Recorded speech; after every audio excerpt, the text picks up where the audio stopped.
This is your Tuesday morning edition of Top Story, and by no surprise, I'm sure to you, it didn't take long for On TV to call Christian Provenzano the mayor for another 4 years.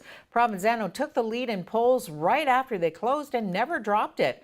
At last count, he had 3 times the votes than his nearest competitor, and Andy Martin spoke to him at City Hall last night about how he felt about his victory. I just want to thank the community for this vote of confidence. We've worked hard over the last 4 years, and we'll continue to work hard. What are the key indicators during the campaign that you felt made the difference? Listen, I think we ran a really good campaign. I think we ran a fact-based campaign. I think we ran a campaign about the city and its future. So I think we ran a positive campaign about what we did and what we're going to do, and I think it resonated. As we talked earlier, you were right about the taxes. The tax increase for me in the last 4 years, $300 or thereabouts. The assessment is what drove up the taxes. Yeah, look, you know, the reality of taxes is this city council, this past city council reduced city spending. Right. And we have brought down tax rates in every one of our tax classes but industrial. So this was a really conscientious council on spending and taxes.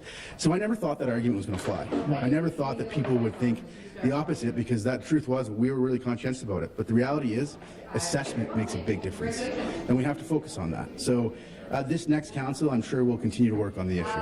The voters spoke there. They didn't fall for the tax thing. Are you happy with the credit rating of the city at this point? Yeah, it's good.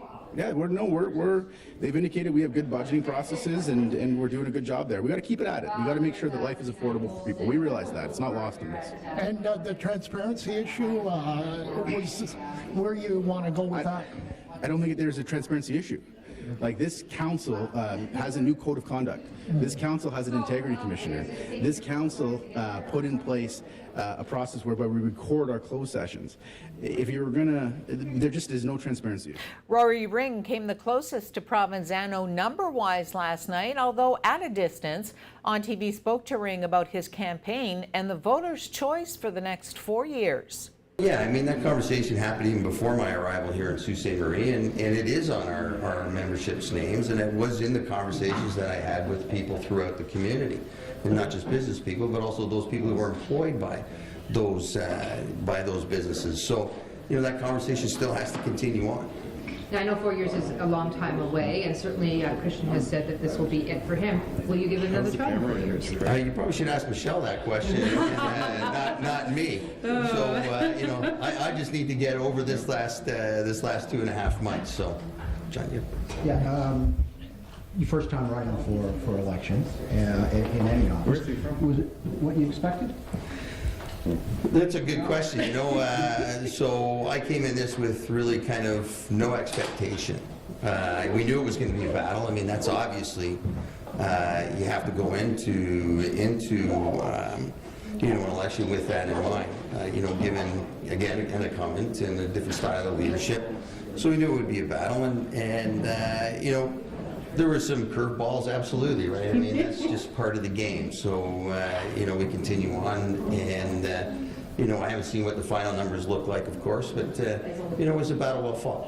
Your game plan, did it work out the way you wanted it to? Well, again, the numbers probably speak for themselves in that respect, right? So, but, you know, as the game plan that we had, we knew it would be, yeah, we knew it would be a ground game, and you know, we got out as much as we could, speaking to almost 8,000 people in Sault Ste. Marie, right?